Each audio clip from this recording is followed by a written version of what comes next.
Happy Chinese New Year, the year of snake. So this is the 5th day of Chinese New Year.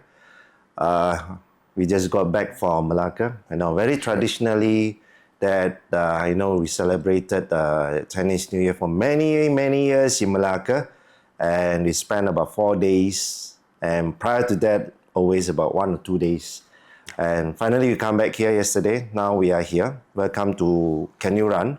So I've been doing Can You Run chat myself after running a very casual. So today, since it's Chinese New Year mood, that we are in such a good environment and with this flower, that we have a young man here. Of course, I got to introduce myself. I'm Neil Fu.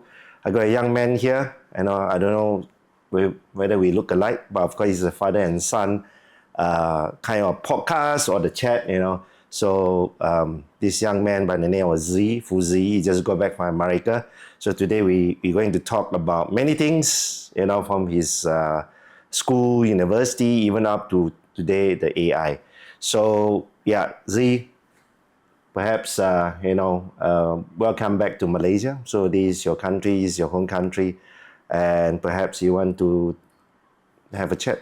Let's start with the chat. Whatever you want to say, perhaps you can say that you have been away for a while. But of course, last year you were back to Malaysia, and when you started university in Wisconsin, in Madison, perhaps you can start from there. That do a bit of sharing here. Yeah, I think in high school, I for some reason always wanted to go to the States. I think a lot of people in Malaysia, they opt for UK, Australia. I don't hate those places. I don't dislike it, but I just think US is quite interesting. I think the interesting thing is also none of our family members have gone to the US. Mm-hmm. And it was a lot of work to find out but the path for my own. I think some of my friends who have siblings who have gone to the US already, they kind of have created this roadmap for them. You do XYZ, you'll get there, and then you continue to do XYZ, and then you'll achieve what you need. So definitely, you're going to miss Chinese New Year if you were in America. That's why I chose Australia about 30 years ago, because I want to come back for Chinese New Year. Old-fashioned. So yeah. So yeah, America, right? Okay. It is far. Choice. It is really far. I didn't really grasp how far it was until when I needed to come back, and that was one of the many prices that I paid. But I settled on the US. I thought it was interesting also because the way that the college course was set up, it wasn't just exam. Even though I did pretty good exam-wise in high school, it was more 70% assignments and then 30% exams, right, which at the time was quite appealing because you can consistently put in the hard work for the whole of the semester. And even if you mess up your finals, which is 30%, right, the weight is not that heavy. Okay. But eventually I found out that was actually even more taxing because you can't just slack your entire semester. You have to keep putting in the hard work. And then on top of that, you have to do good in exam. Whereas I feel like in other courses like A levels, you can just be lazy. And then if you try to work hard for the finals, maybe it will pay off. It's a gamble, but I think they're both unique in their own way. On which year were you, did you go to US? On which year? Before COVID or during COVID? Yeah, it was before COVID. I finished high school in 15. And then I went to Taylor's University for the American degree program. Mm-hmm. I was there for 2 years. I then transferred to University of Wisconsin-Madison in 2018. Where is University of Wisconsin in America? Australia, many people could be familiar, could be UK, London, but the US, it sounds like a bit far and such a big earth, Yeah. Where is it? I think if I didn't go to Wisconsin, I feel like a lot of people in our house will probably not know about Wisconsin. Yeah, I think it's one of those states in the US where there's just not a whole lot of things going on. There are huge things there, but also not really at the same time. It's located in the middle of the US. Okay. They call it the Midwest is because people used to migrate to the West Right. This is kind of weird, but yeah, it's a pretty decently sized state. I think dairy. So it's Midwest, northern part of America, quite close to Canada, cold yeah, place. it is cold, very cold. Okay. Negative 20 degrees Celsius Ooh, at winter yeah, average. yeah. I was there. I Yeah. was there. So snow. You got snowy mountain. You got Lots of snow snow, everywhere. lots of snow. So you have a big lake there. There's a big lake, All right. Lake okay. Michigan. Yeah. Okay. University of Wisconsin. So I think Prime Minister of Singapore, did he graduate from the same universities? Same universities? He did. Another Lawrence, right? Yeah, another alumni, which is the founder of one of the luxury design brands, Virgil Abloh, for Off-White, eventually became the creative director of Louis Vuitton. He passed away, sadly, but he studied architecture there, and then he moved to Illinois for some other stuff. But Is he American or is European? American. He's American, yeah. So, okay. And also I heard about Pinduoduo CEO, Colin Huang, also from University of Wisconsin. Yeah, I don't think these are any surprises. I think Wisconsin attracts a lot of talent across the world, lots of international students. So it's not one of those colleges in the US where it's just purely Americans.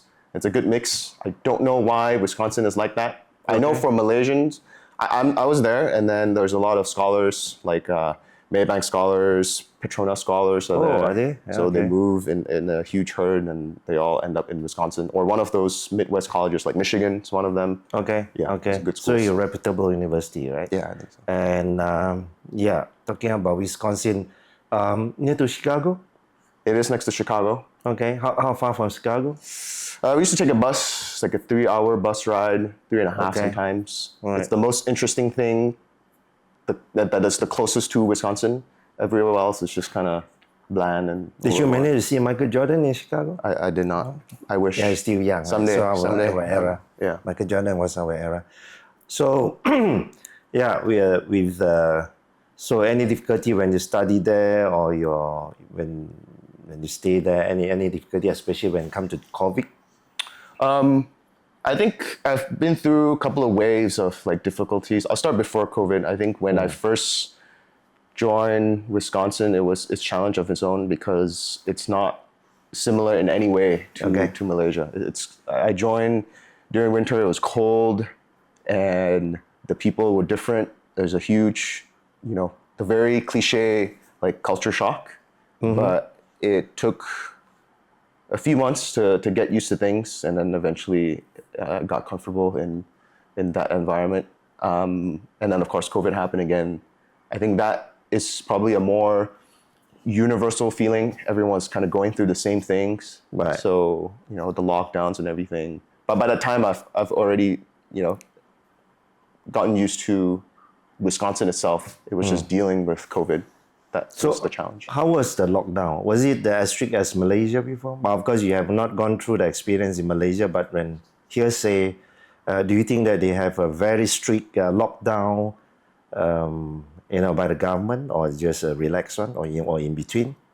I think it's all over the place. A lot of people either refuse to believe that the COVID was a thing. They refuse to believe the severity, and a lot of government officials were trying to figure out, what do we do with this? Do we go with what we think is right? Do we go against the president at the time, Donald Trump?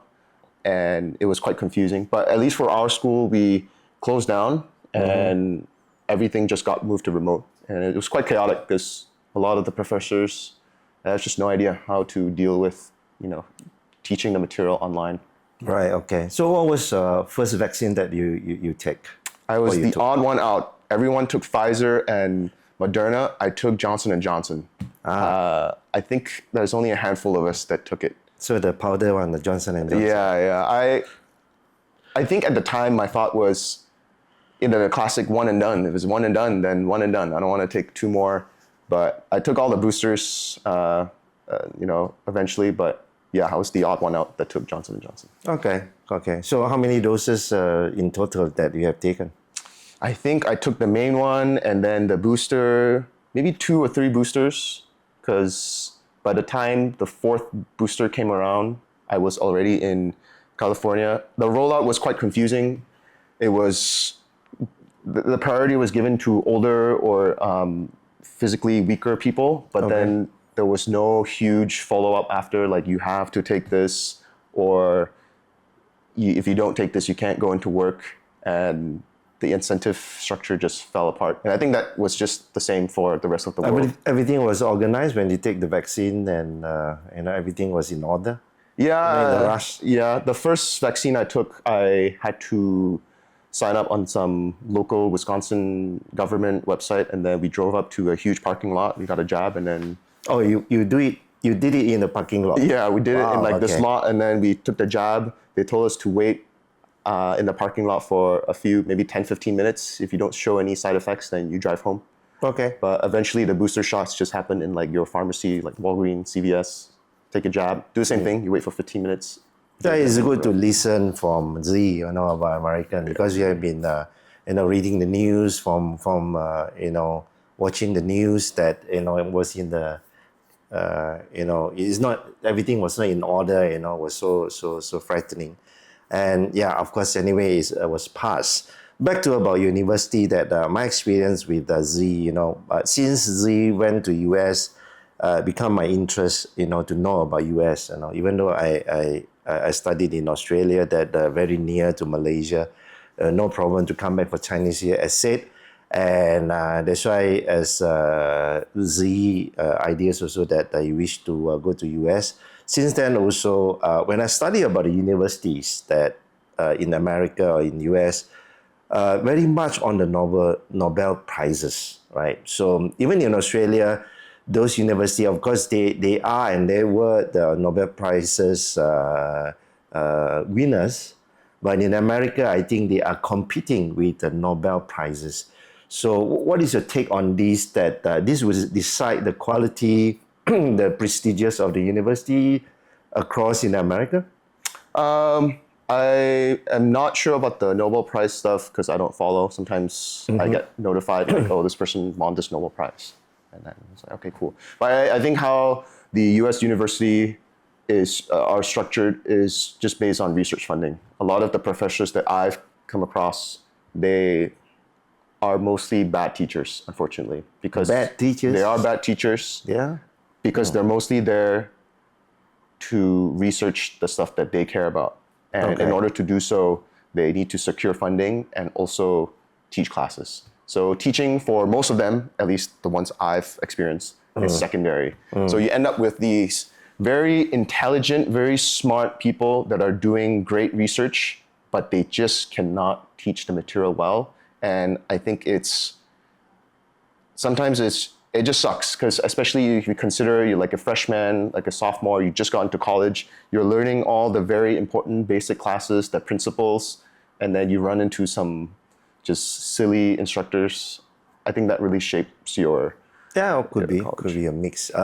My experience, like last year, I just got my doctorate. That before this, I didn't believe in even master classes, MBA, or even not to mention about PhD. But the thing is, when it come to my age, that we have gathered experiences that just like the smart industrial park that I have designed wildly, I would say.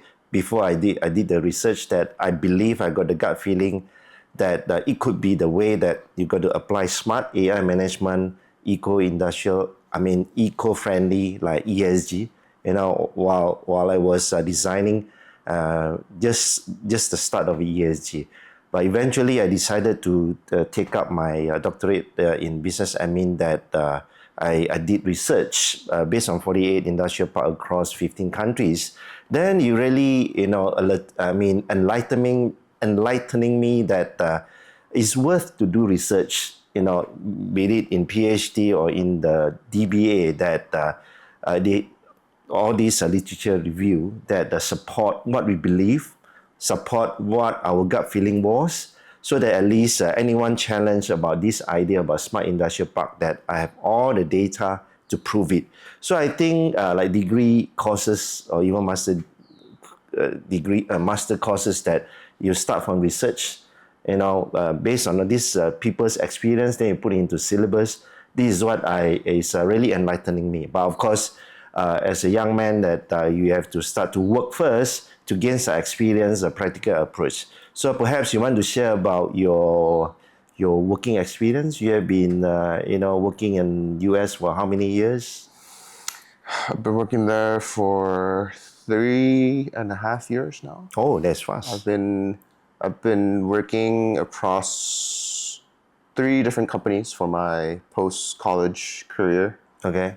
and it's been quite interesting. I've worked in companies of different sizes, different products, different mentality, and I think it just goes to show the diversity of opportunities in the US.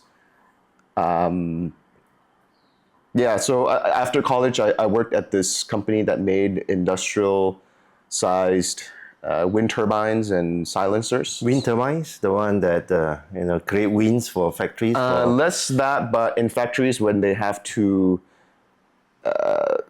release any sort of gases, they'll need these turbines or filters to first filter the air and then expel it into the atmosphere. So these are huge scale industrial sized things. And I was working as a 3D designer at the time. So I was doing all the models, but I never got to see the products in real life because they're commissioned somewhere in Illinois, somewhere in Brazil, and the scale is just so huge. So it was very abstract for me. I knew how the things look like, but when I made any sort of design changes, it's not tangible to me. It's not something I can hold in my hand and say, oh, like this. So you just share your design as your intellect properties, from your brain, but you have other operation units to commission your design, and perhaps another units that they are manufacturing all this. So that means it is a big companies that they have all their business unit to really come up with the end product. Yeah, there are a lot of engineers that were supporting all of these efforts. I, at the time, was what the industry called the CAD monkey. So CAD is computer-aided design. Okay. Monkey is just someone tells you what to change in the design and you just do it. So it was quite mindless. The engineers will make the call on what needs to be changed, but instead of them doing it themselves, they'll hand it to me and said, okay, make this change. And it was good in a way because it helped set up a lot of the design principles that will be useful further down my career. But I didn't have a lot of autonomy in picking how I want things to be because the instructions were given by someone else. Okay. So like business student like me, can I do your job? I think so. I think Are you sure you're an engineer? I think so. I think with like 6 months of just doing the software, you can do it. In fact, in college, they barely taught us how to use the software. We only took it for 1 semester and the professor did a pretty poor job as well. So I think big comments, huh? But I will say you need to have good grasp of space and 3D objects. I think it's important for you to know and understand different perspectives. So let's say if you look at your phone, you need to understand what the front view would look like, and then from this view, interpret how the side view would look like here. Because once you have the understanding of 3D space, you then can start modeling things like this should be 50 centimeters, this should be 10. If people are giving you instructions on what to do, that's why they call it a cat monkey, because monkeys are not really that smart. But definitely that must be a basis of what you have learned in the universities to decide on this. Like business student, we are good in business, right? Yeah. Doing sales, creating products. I mean, what you have invented, we have to create it as a product rather than just things, right? So could be sellable, could be bankable. So I think definitely there will be a basis for that. So besides this domain, what other experience that even though it's short, 3.5 years, but I mean with the US, there are so many opportunities for invention, R&D. What is your other experience with or involvement in your job then? Yeah, I think that's why I had a bias of saying that it's a job that I can do pretty easily and someone could pick it up pretty easily with like a 6 months like crash course. and that's the main reason why I decided to move on from this job. And so I think the next step beyond that was the big move that I was looking forward to. So I ended up working now, instead of designer, now I'm working as a full mechanical engineer at a startup. The startup was called View. So they made smart windows. So windows that can tint by themselves based on the time of day, weather, direction of the sun. It's a pretty interesting concept. They deploy this at a lot of airports where you see a lot of huge window panes, commercial buildings where nowadays they're all just glass. And I think at the startup, that's where I got to not only be a CAD monkey, because now I have to design the stuff, I have to make the calls based on my good engineering judgments that I've learned in college. And then not only that, manage my own project, get my hands dirty, do stuff physically, build stuff, and then also deal with a lot of operations. Means for the American system, from education come to workplace, that you have free hands to do. You have your own imagination, your own creativity to do it, rather than people tell you what to do. There's guidance, of course, and I think it depends on your direct report, your manager, and it depends on the company culture. I think certain companies, they try to foster this idea where you're in control of what you're trying to do, which is what my current job is. Whereas this previous job that I was talking about, View, the manager has a more micromanagey style of working. So he has more opinions, or he's more adamant about what needs to be done and how it should be done, in his way. Talk about this, about the talents, right? Of course, you are not considered as an American. You are the graduates from Malaysia. That especially you are working in San Jose, is a Silicon Valley territory. Are there many American or the mix of talent from the world in this area, or in general in America? Yeah, all over. This is the hub for innovation, for weird stuff. I mean, you just think about what I just described this company is doing, smart windows. I always tell people it's cool, but who really needs smart windows? Not really. You have blinds, you have curtains, they do a good job. We just pull it. Yeah. There's a selling point to, having the smart windows regulate the temperature better for the green environment. But a lot of these are very novel and good to have ideas. But that's where good to have doesn't mean that is it needs. That's right. It's necessary, right? Okay. But that's the cool part, because a lot of invention comes from good to have. Like, who really needs self-driving cars? It's a good to have, but over time, once you refine the design, the process, it becomes a must-have.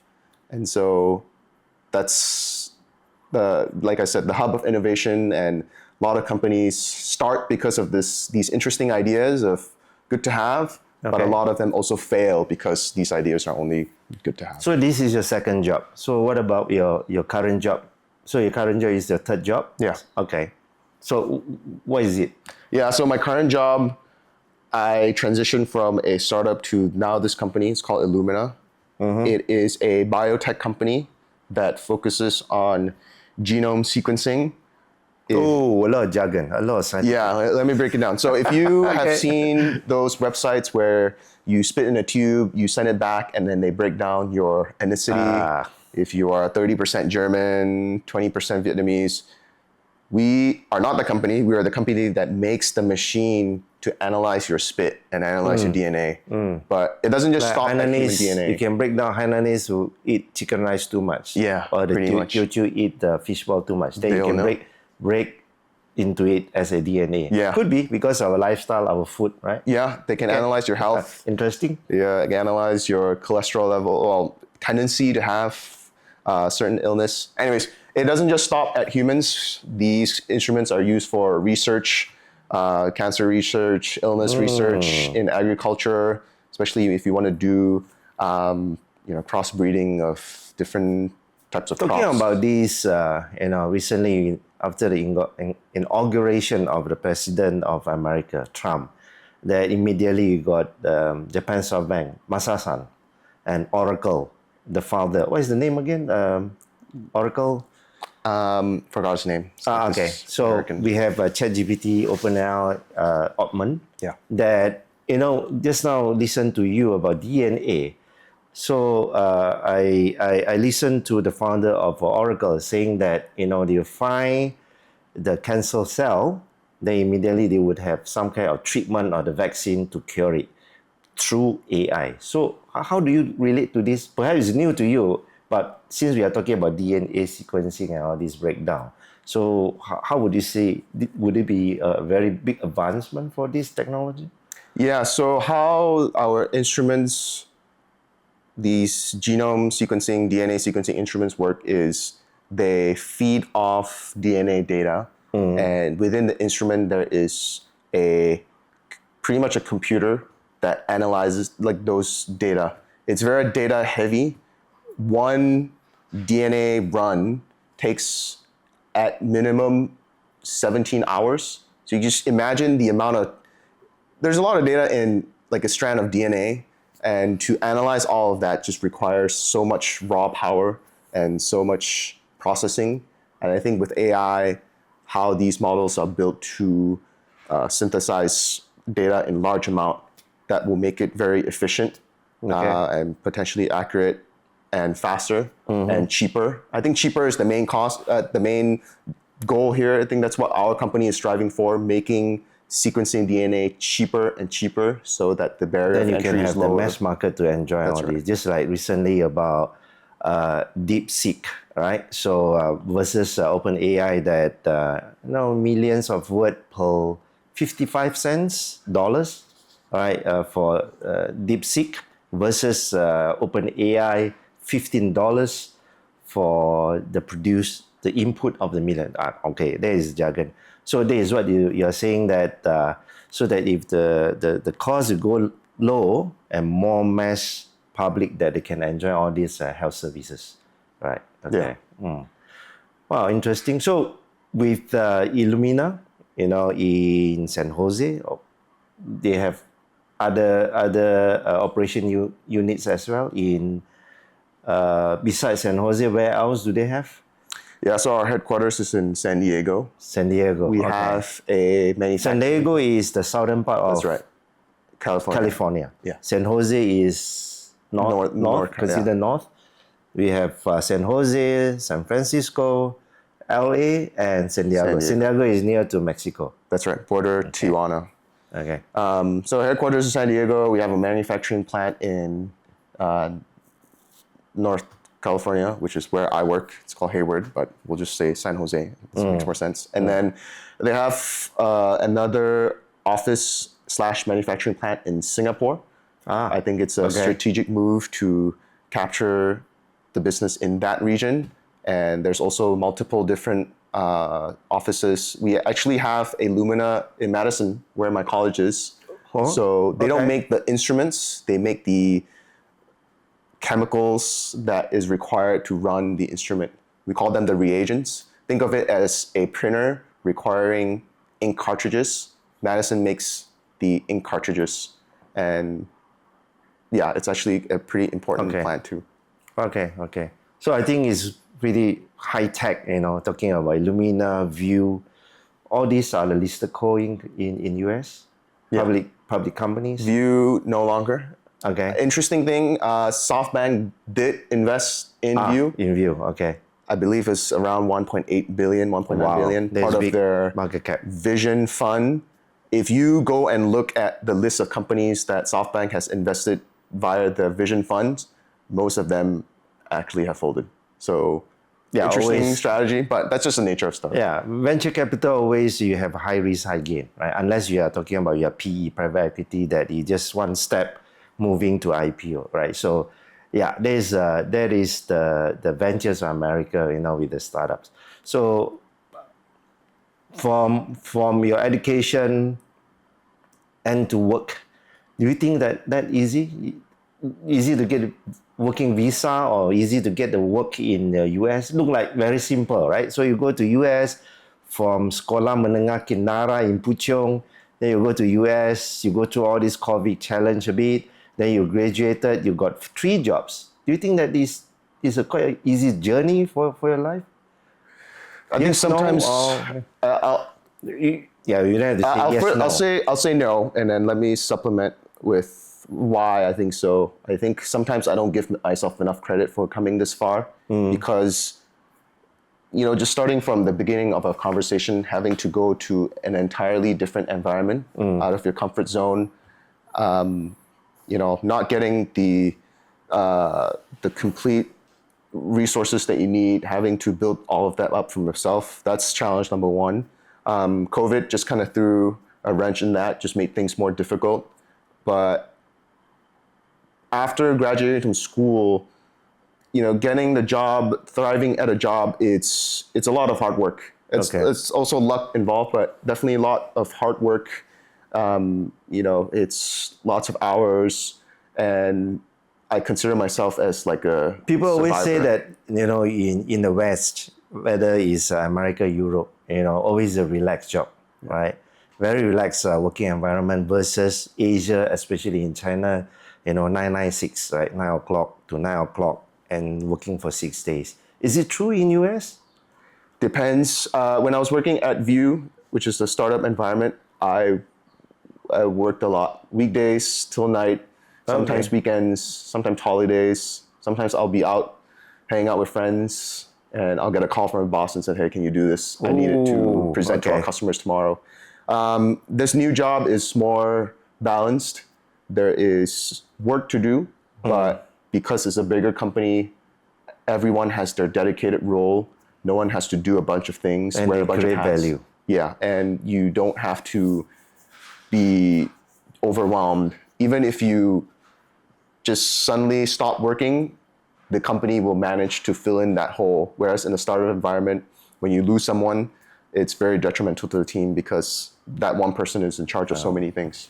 Because all these years that sometimes we chat with Lee, America is creating value, right? So maybe they are not as hardworking as the Asian culture, but listening to him just now that they're still working hard. But beside that, they really create value.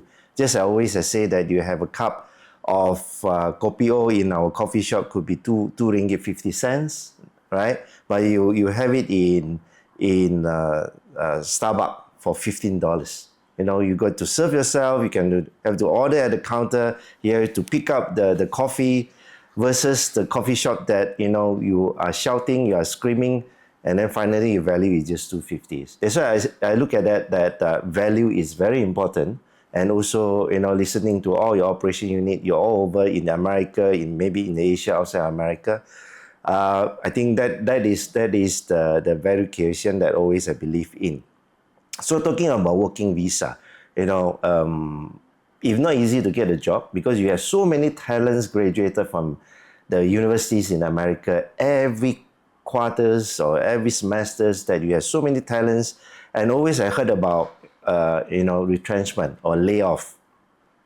We have gone through 3 times of layoff, right? So it's very scary in Malaysia that if you are working well, not like and every quarter that you are listening that the company do announcement they're going to lay off people. So that is the what do you call the hurdle that you have to cross. And also I heard quite a lot of the working permit, right? Working permit is not like that you are capable, you are intelligent, you are competent, that you would definitely got the visa. Can you share a bit of the working visas background in America? Yeah, so if you graduate from a college and you have a STEM degree, you STEM means a vocational, or Malaysia we also call STEM. Yeah. Science, text, engineering, math, engineering, mathematics, right? Okay. yeah. Well, everyone bare minimum 1 year of work permit.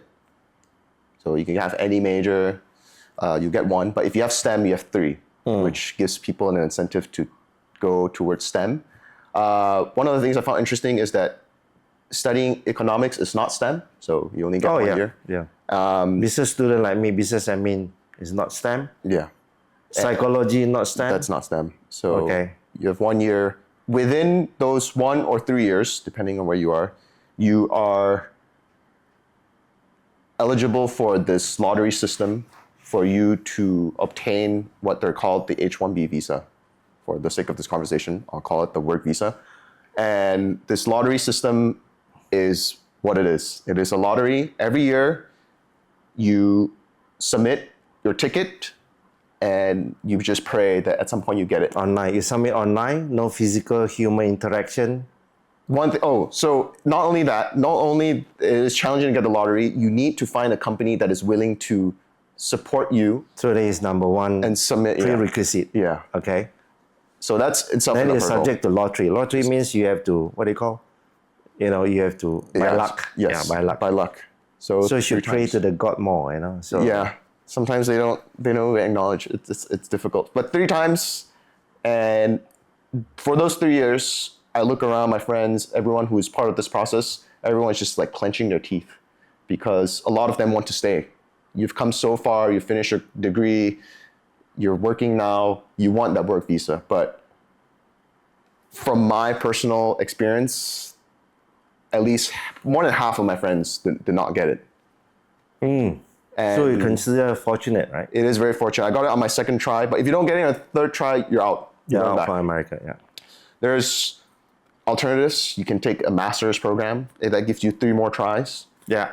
But Yeah. that's how they, People stay on. They stay on. To pursue yeah, higher education. Yeah. you bet again for another few tries. Okay. Okay. That's why, US always keep all these talents from the world. All right. So if you don't get the work permit, you continue to pursue your master degree, even PhD, keep going. First, you have to pay the fees to America, right? So America has been earning all these schooling fees. Next is about you just want to bet on the working visa. The talent always is there. That's why I wish that Malaysia can do the same. That we have so many university colleges, even STEM, that the government has been encouraging, just like the Smart Industrial Park that I have involvement in design, that talent is number one. Rather than you have all these concepts, you need talents to really do it. So Malaysia, I think you should tap on at least the regional talent, that we have the English system here we speak more English, and people will take it as a stepping stone to European university, or even to US.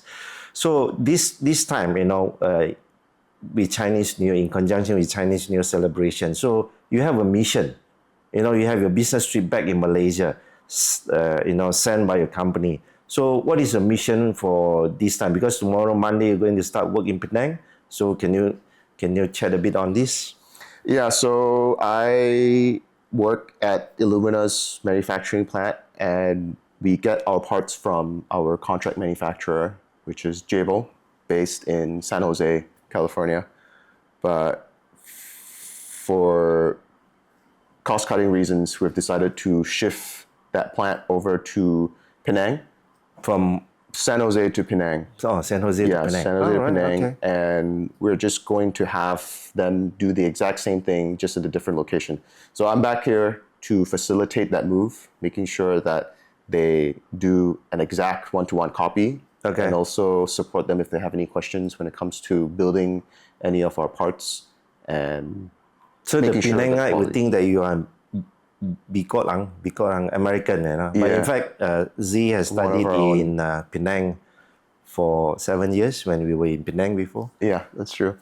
That'll be Not interesting. 7 years, right? So we stayed there for 7 years, but yeah, you did your schooling, primary school there. Yeah, lots of Okay. memories when I was younger. And It's good to kindergarten? revisit. Okay. To revisit again.